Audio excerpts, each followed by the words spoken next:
Top tips to climb out of bronze as support. Hey y'all, I am the Super Space Pope here, the moral center of the internet, coming to you with a few tips for my support main friendos.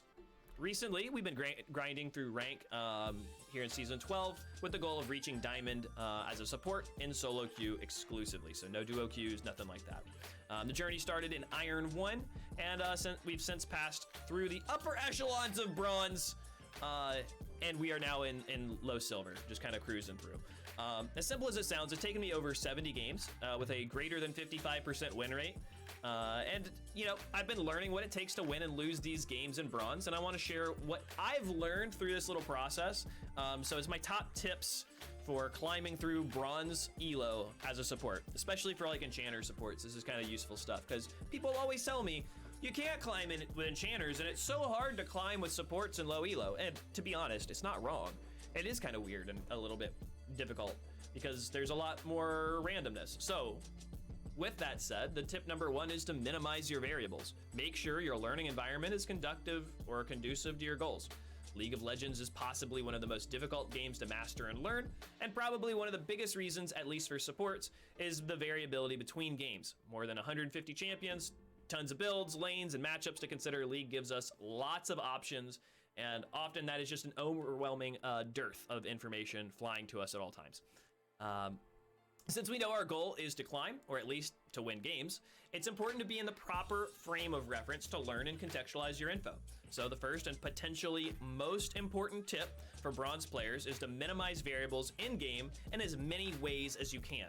This can be done in a few ways, right? You can pick a singular role, or maybe one champion to focus your attention and skill development on, right? It minimizes the number of matchups that you interact with, and it makes it a little faster to learn the game. As a support, there's a lot of potential matchups to consider and team comp situations to learn about. So when you're focusing down with precision on one champion, you can learn the game through, and it's a little faster. It's easier to recognize patterns and situations that you can use to your advantage. Tip number two, boop, boop, boop. Learn the early game. Holy shit, please learn about the early game. Most games start rather similarly, and this tip is probably like the one to understand in parallel with tip one, right? You minimize your variables. It's easier to learn your early lane phase, etc. But learn this lane phase, because if you are a laner or support, laning phase roughly should run pretty much the same almost every game. You know, junglers, you guys may have like something a little bit special. We can kind of get into it, like things being flexible for your clear routes and decisions. There's a lot of like little things. So like, but even there, generally speaking, it's only 2 or 3 actual situations you really have to think through in the first, say, 5 or so minutes, right? So specifically though, for supports, there's a few basic matchup types you run into. Given your ADC or maybe APC, like 95% of your games, you're gonna have a ranged champion with you in the bot lane. So what happens is learning about whether you're in a melee versus range lane, so like Leona versus, say, Soraka, or a, you know, range versus range, maybe Brand versus Lux, or maybe melee versus melee, like Nautilus Leona lane, or Nautilus Blitz or something like that.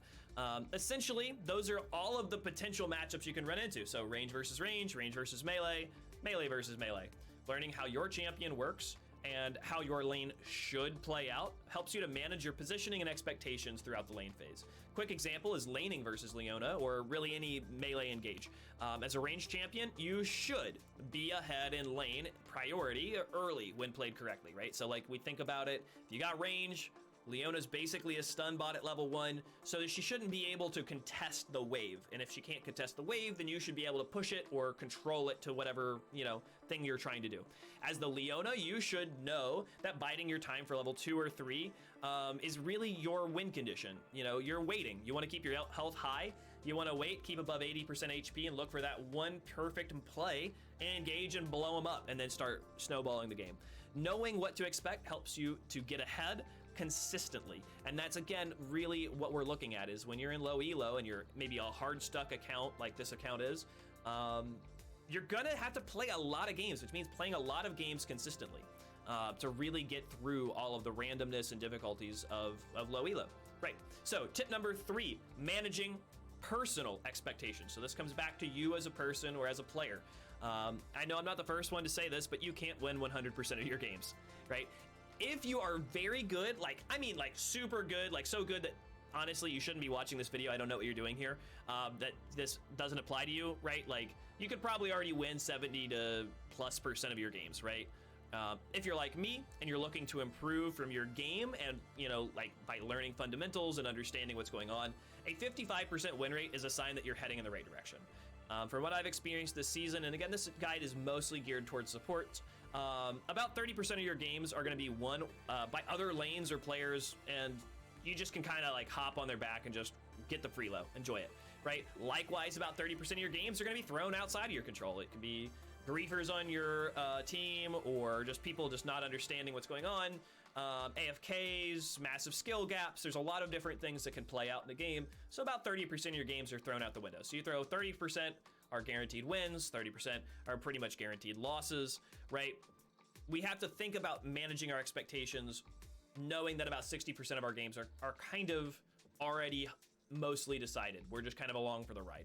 So for me, you know, I know a little bit about myself, and in this way, I can see that I am prone to self-criticism and expecting more out of myself than is reasonable, right? I want to win every game, and I want to look for a window to win, even when I'm in 4v5s. And to be honest, we've come close. We've won at least one 4v5 in Bronze with one person completely AFK, and we've come close a couple times. But you know, however noble this intention is, it can go out of whack if you start blaming yourself or becoming too self-critical for issues that are out of your control. Similarly, if you happen to fall on the other side of self-assessment and see nothing as your fault, you're likely to start blaming your teammates and tilting yourself in between games, right? Or even during the game. So keep your expectations set on skill improvement in the game and win rate second. So learn, improve, the winning will happen as a consequence of that development, right? Special tip, review your games, especially from your opponent's perspective. This can give you a good indication of how difficult it is to deal with your playstyle. Alternatively, it could give you a good indication of when you're running over wards or taking bad rotations or just kind of making silly mistakes, right? Junglers and supports who can roam should be using the Fog of War to their advantage, and it should be hard to track you when you watch the game from the other side, especially if you're ahead. Tip number 4 here, learning about the mid to late game, roles and goals. Supports are often playmakers and shot callers when they play well. This is because, you know, really, you and I, we don't have to think heavily on CSing. We don't have to like hammer in on anything. So we should be watching the map, communicating, calling plays, even during the lane phase when things are a little bit more chaotic. In the mid to late game though, this becomes super critical as your team will coin flip a lot of games. They're gonna coin flip them, okay? Late game fights are massively complicated, and if you listen to any professional player, coach, whatever, they're gonna say the same thing. At the very minimum, you should be able to learn about which fights you can win and when or where you want those fights to take place, right? If you're playing, say, a Sona or a Seraphine, you know you have that nice tunnel ult. You want people to be in it, so put yourself in a position to take a fight where they have to step it down a small pathway that makes your ult easier to land, right? It's like very simple kind of concepts. Again, they're easier when you know your champion better. So you play one champion for a while, you start thinking about how to set those mid to late game fights up, right? This means things like tracking objective timers, summoner spells, ultimates, all of those should be part of the thought process before you do your next Baron call. One of the most consistent ways that I've found success in the late game is looking for the Dragon or Baron timer and just literally trying to ward stepwise in preparation for the next objective.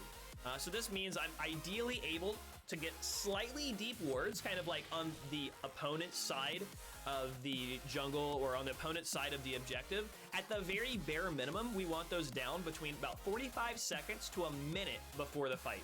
This timing's important because it really means that you can recall, about 6 seconds, get your wards, reset, right? And get back into the objective within that 45-second window. It takes about 20 to 30 seconds to get into the river from base. You add in the 6 seconds plus a little bit of buying time, and you're looking at about 40-45 seconds to get back into the action, right? Vision wins games, and this is really obvious when you watch the game from your opponent's point of view, right? So kind of going back to that first point, you know your champion, you know what to expect, you put yourself in the right situations, and if your opponents are walking over vision, it should be like really obvious when they just blow up randomly, So the number of games that my opponents have thrown while I've just been hiding in a bush, or the opponents have even hidden a bush that I warded, like, it decides so many games, and it's so simple to do if you just kind of keep that little consistency of just, hey, I'm gonna put some words down right before I base because I know that, you know, dragon's up in a minute and this dragon's important,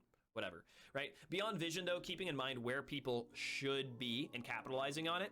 Some champs are made for split pushing, and if you know that and you see your top laner is pushing out after, say, maybe a good team fight or a skirmish, try to get some supportive vision to facilitate his ability to split push and see the flanks incoming. Also warn them if you see those people coming, right? So if your laner's split pushing topside, you know, maybe you get a couple of vision wards down so they have that protective kind of barrier and they can see the next couple, you know, give them a 15-20 second window to see the plays coming before it happens. It makes it easier for them to get out.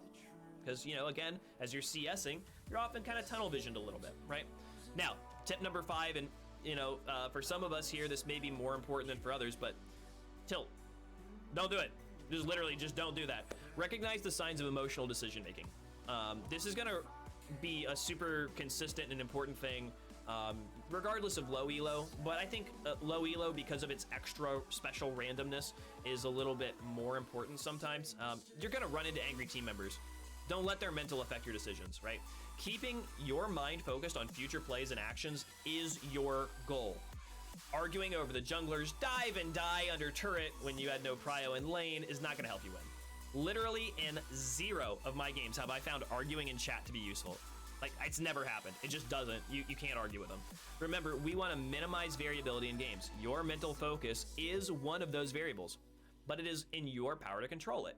So, don't tilt, right? The things that I have found useful, however, have been things like taking time between games, even if I'm winning, even if I'm ahead feeling like $1,000,000, you know, a few minutes of rest mentally and physically is really powerful for optimizing your ability to focus and perform.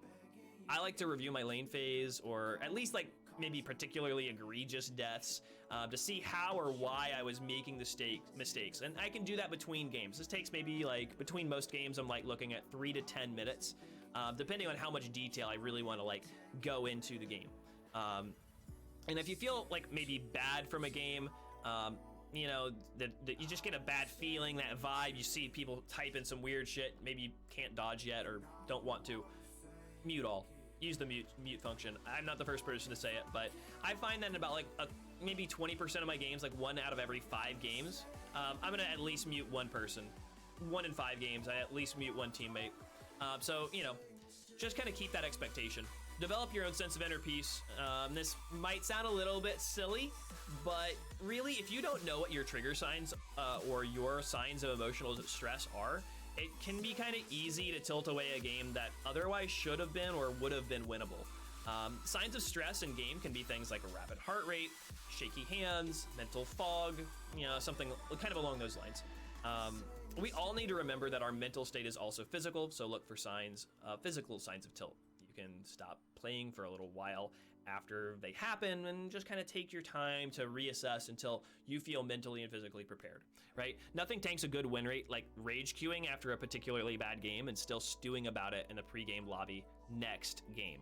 Don't let your opponents beat you twice. Those are my top maybe 5 takeaways for the bronze portion of my support climb from iron on up. I hope they've been helpful for you guys, and I hope you find more success on the Riff. So if you got your own tips that helped you, you can let me know in the comments below, or you can stop by our stream, you know, Tuesday through Friday, and just tell me all about it. So best of luck out there. Peace. It started out as a meme, and then it just became a dream. And now it's reality.